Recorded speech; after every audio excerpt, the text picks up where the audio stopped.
Coming up for us, President Trump is speaking out right now from the South Lawn of the White House. That tape is coming in. He is reacting, according to the notes that are coming into me, reacting to the Biden interview, talking about the border crisis, and also the continued chaos and confusion over his renewed fight over the census and more. We'll bring that to you in a moment.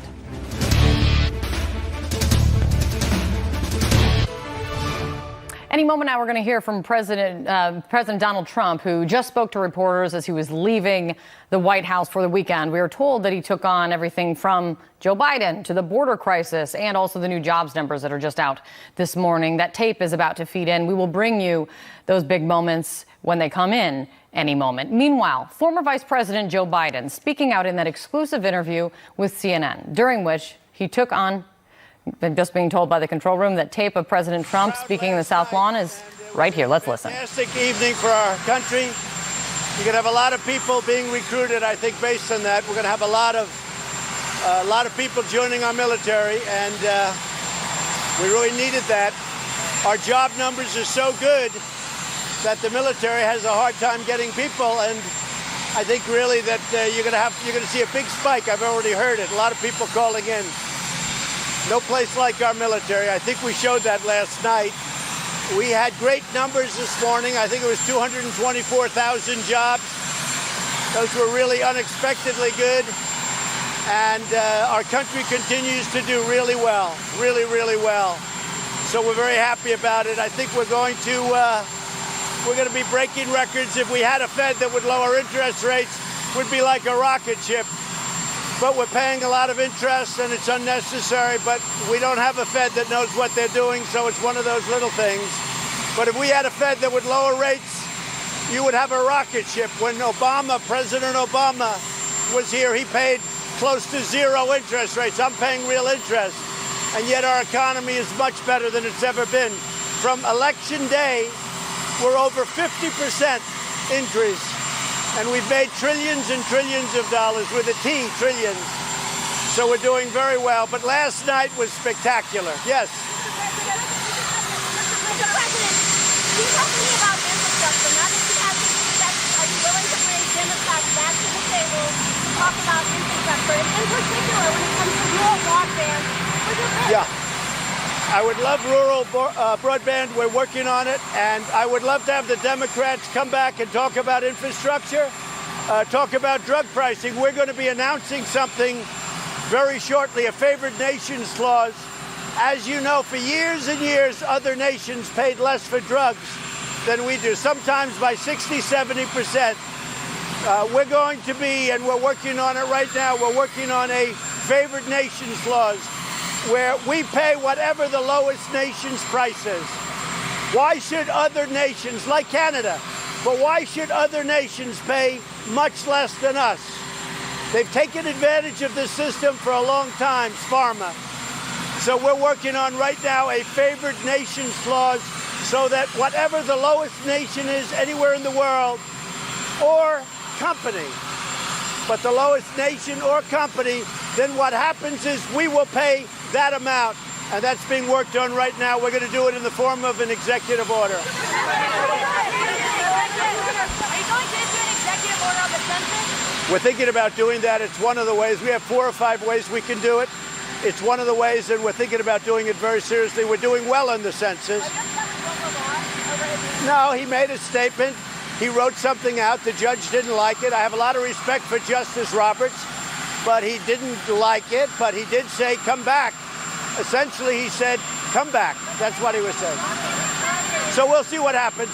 We can also add an addition on, so we can start the printing now and maybe do an addendum after we get a positive decision. So we're working on a lot of things, including an executive order. Joe Biden called you a bully in that interview last night. What do you think of that? I don't think I'm a bully at all. I just don't like being taken advantage of by other countries, by pharmaceutical companies, by all of the people that have taken advantage of this country. You look at what Joe Biden has done with China. We've lost our shirts with China, and now China's dying to make a deal. So, and we're taking, by the way, billions and billions of dollars in tariffs are coming in, and China's paying for it, not our people. So if you look at what we've done and if you look at what we've straightened out, I call it the Obama-Biden mess. We're straightening it out. Whether it's North Korea, you're going to end up in a war with North Korea as sure as you're standing there. And now the relationship is a good relationship. We'll see what happens. But as sure as you're there, you're going to end up in a war with North Korea.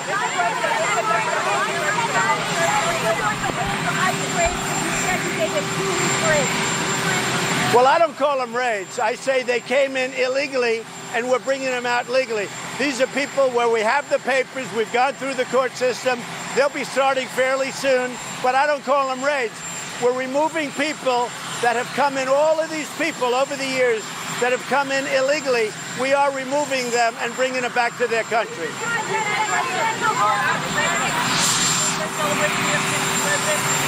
Were you getting any messages for adversaries from military celebration yesterday? Well, I don't think of it in terms of that. We're just celebrating our country, but there's nobody stronger. There's nobody that has a military anywhere close to ours.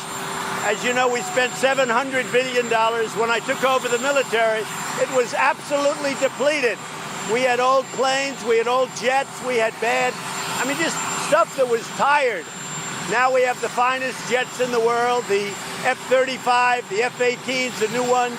We have military equipment, the likes of which we've never had, building submarines, building aircraft carriers, all made in the USA. So it's a double. It's all made now. I'm all about jobs. We had great job numbers today, but when it comes to the military, it's not about jobs. We have to have the greatest in the world. There's nobody that comes close, and our military now is just about the top, just about the best it's ever been. There's nobody that comes close to the power we have in our military. What we have, and in fact, if you look, our nuclear now is in great shape. We've renovated, we've fixed, we're buying some new. Never want to use it. We never want to use it. But we have to be in a position that we have to be in a position. But our nuclear is in great shape. Our military now is in great shape. Well, I can just tell you, those people that you see, a lot of people in front of the White House, every one of them loved it. I would actually say, and I want to sort of give a little appreciation, the media, generally speaking, loved it. They loved the evening. We had a lot of rain. I stood in the rain. The teleprompter went out, so I had... Yeah, the teleprompter went out. It kept going on, and then at the end, it just went out. It went kaput. So I could have said, and actually right in the middle of that sentence, it went out. And that's not a good feeling. When you're standing in front of millions of people on television, and I don't know what the final count was, but that went all the way back to the Washington Monument. And I guess the rain knocked out the teleprompter. So, but no, it's not that. I knew the speech very well, so I was able to do it without a teleprompter. But the teleprompter did go out. And it was actually hard to look at anyway because it was rain all over it. But despite the rain, that was just a fantastic evening. I think people really had it. And I think a lot of people, you know, it was really a recruitment situation. A lot of people are going to be joining our Army, Navy, Air Force, Marine, Coast Guard.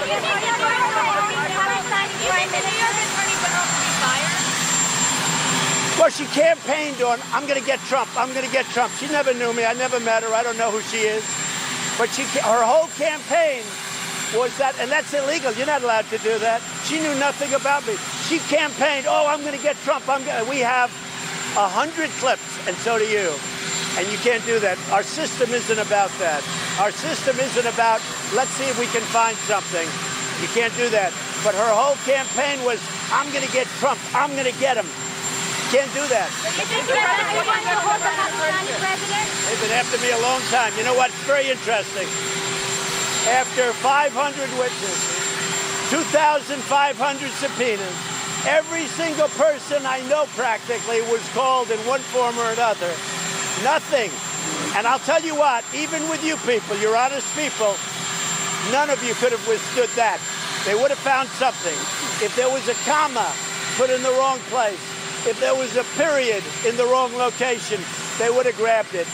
No collusion, no obstruction. After that, it's amazing. You know what it shows? It shows I'm a very honest guy.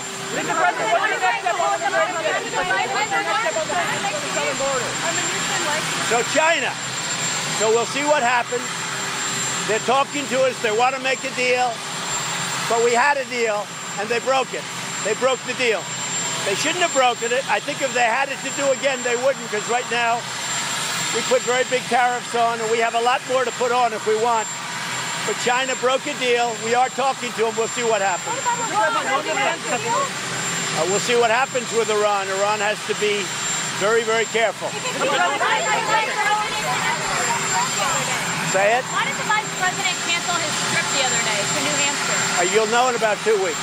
What is it? There was a very interesting problem that they had in New Hampshire. What kind of problem? That I can't tell you about it. It was but had nothing to do with White House.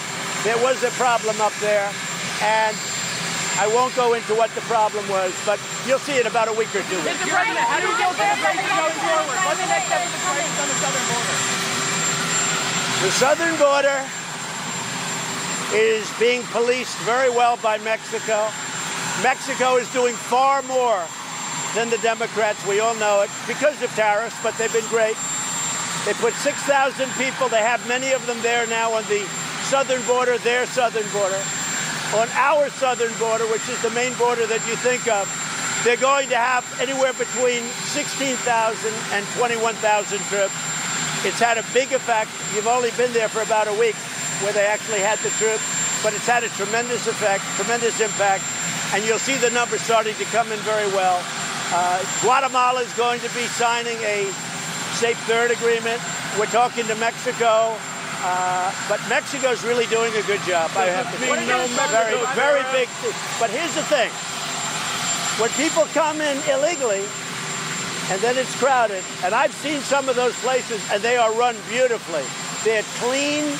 They're good. They do a great job. They do a great job. They're crowded because the Democrats will not give us any relief from these loopholes. We have loopholes that are so bad. We have asylum that's so bad.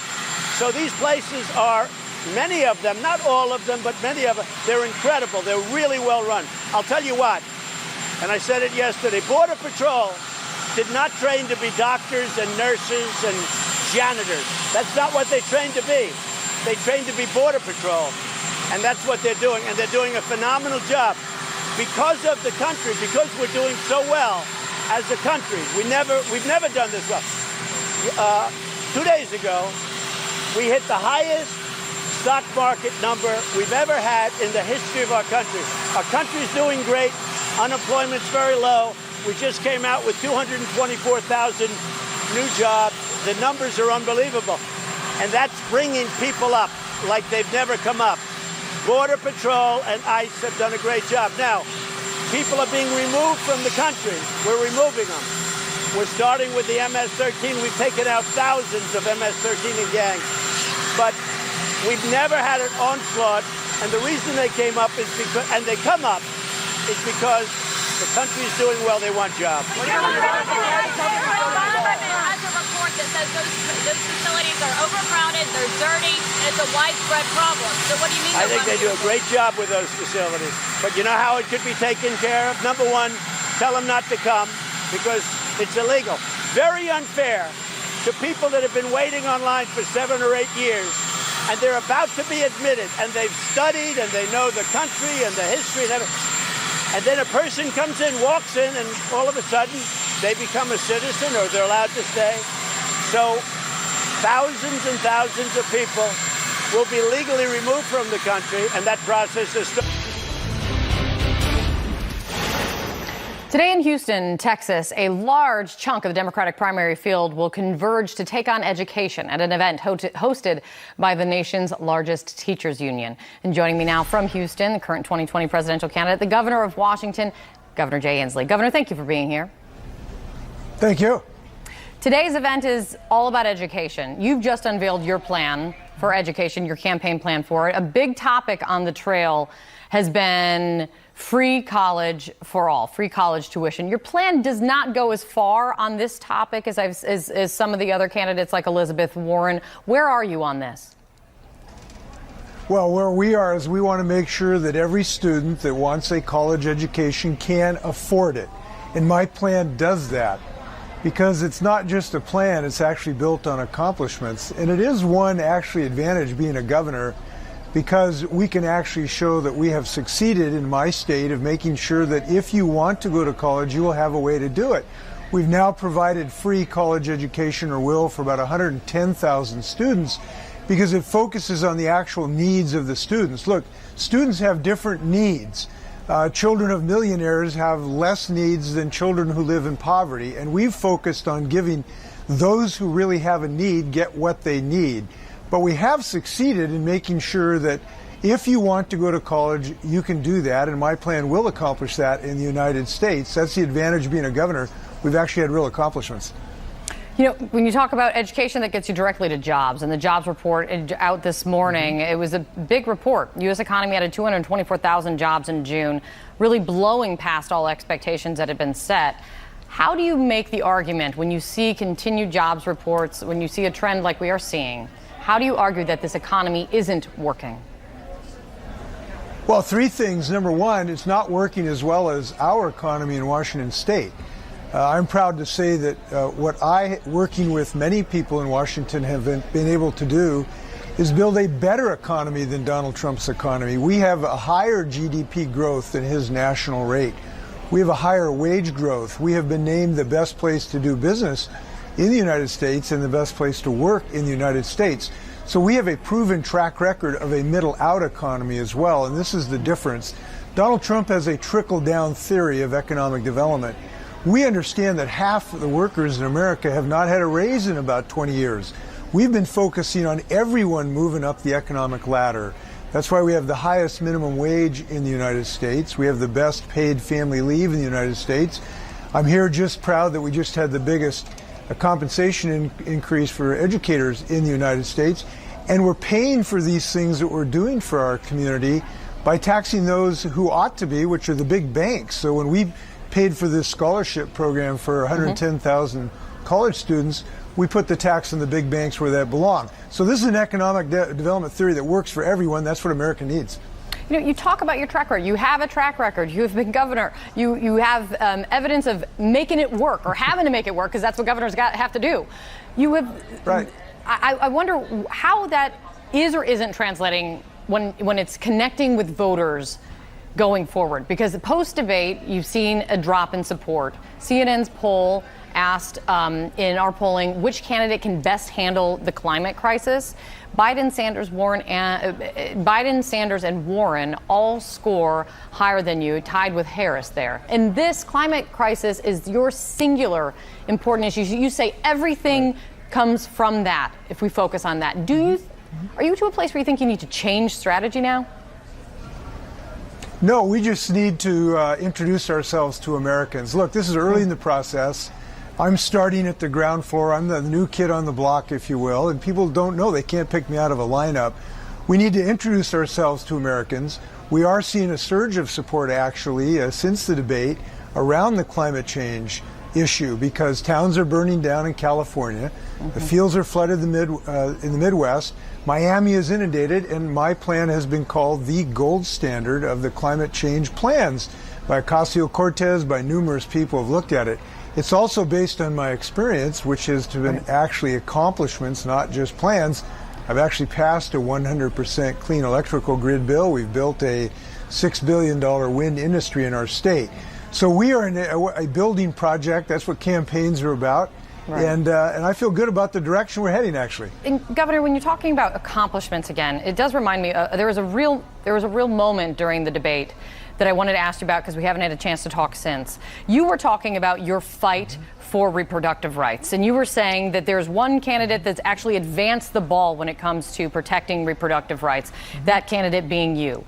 Amy Klobuchar jumped in, the senator, and she said, I just want to say that there are three women, and she checked you. She said, I want to make sure, I want to say there's three women up here that have fought pretty hard for a woman's right to choose. And she got a big round of applause in the theater when she said that.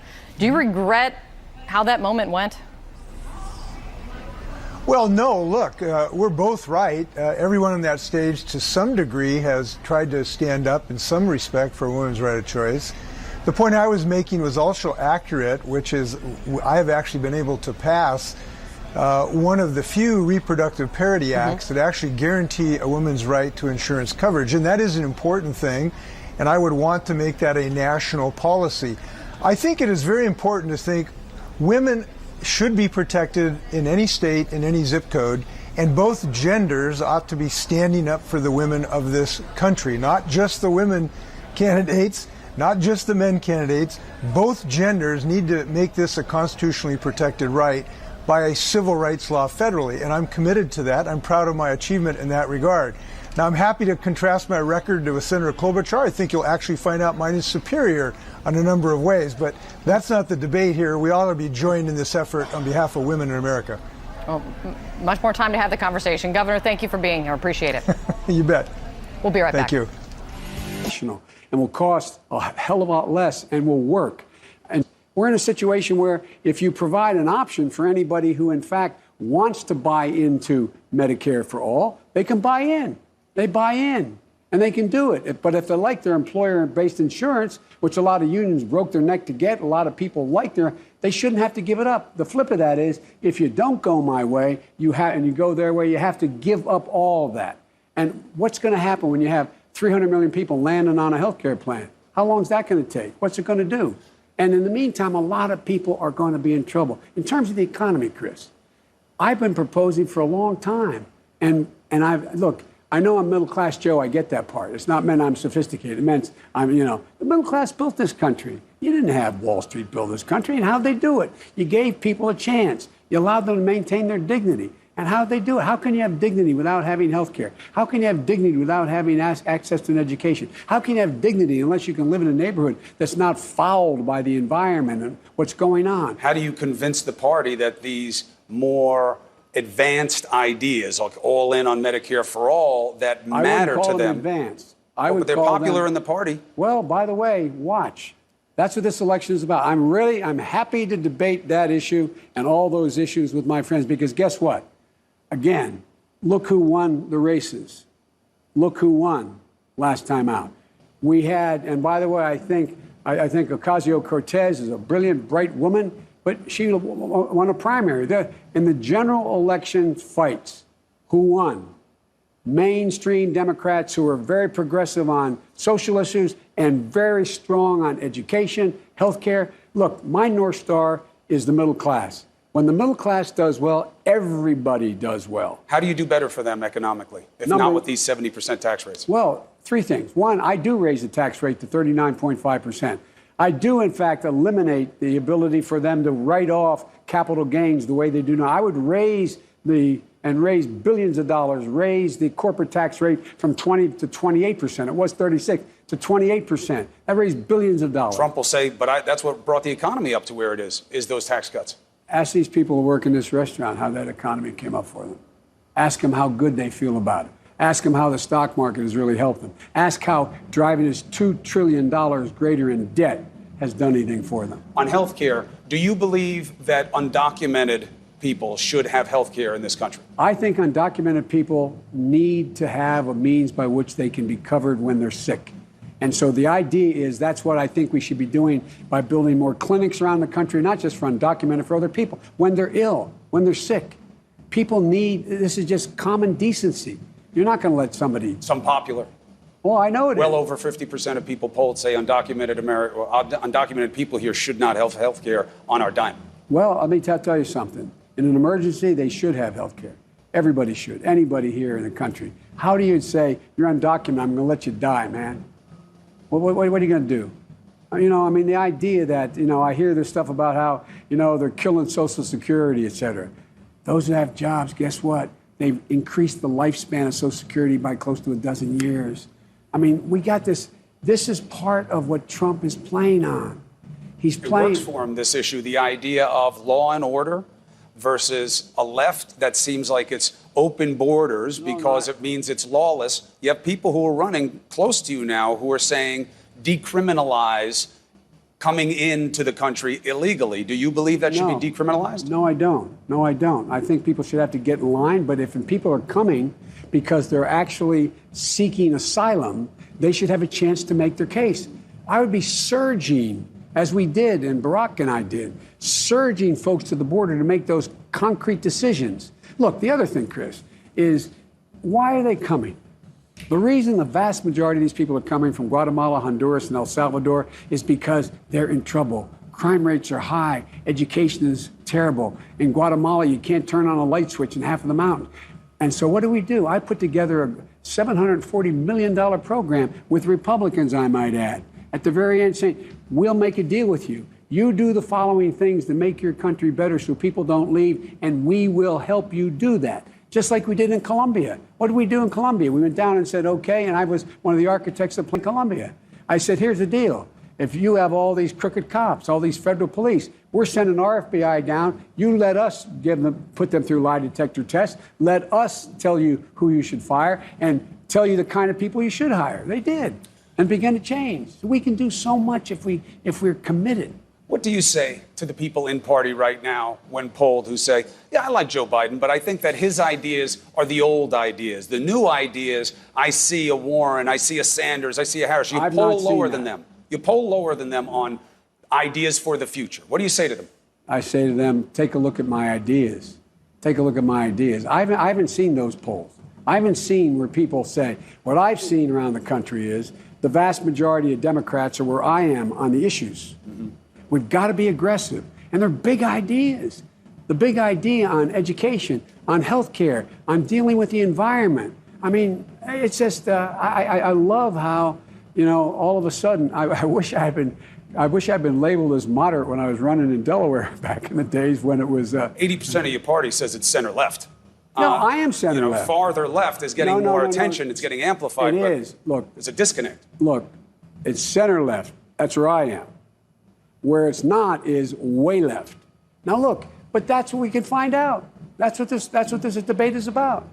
Do you think you need, if you win the nomination, to have a female VP? I think it'd be great to have a female VP, and if I don't win, it'd be great to have a female president. But the question is, whose issues are best prepared in their wheelhouse? They've demonstrated they know how to deal with them. Would you consider not having a woman as VP? Look, here's the first thing about being a VP I've learned, and that is that in today's environment, there's so much a president has on his or her plate. They need someone they completely trust, that they're simpatico with, have the same approach, political approach, and you can delegate significant authority. The president, when he delegated authority to me from the moonshot to Ukraine, he gave me the authority to make decisions. Because I knew where he was. He knew that I knew something about it, and he knew we were simpatico. And so that's what I'm looking for. Do you think a Democrat ticket can win without a woman in one of the two slots? Yeah, well, the answer is yes, but I think it helps having a woman on the ticket. And there's a lot of really qualified women out there. Is Kamala Harris, assuming she doesn't win outright, is she still somebody you would consider as a running mate? Look, one of the things I'm not going to get into because it got used before is when I was asked, I don't even have the nomination, and I'm presuming who I might pick as the vice president. That's easily flipped on me and saying, well, Biden's being arrogant. Biden thinks I'll have him as my vice president. So I'm not going to comment on any individual. A woman came up to me, I guess it was, a month ago, I guess I was in New Hampshire, said, all right, I'm almost done. Why shouldn't I vote for a woman? And I said, you should. If you think that person is most qualified at the moment right now to deal with our problem, vote. I'm not suggesting you shouldn't vote for women.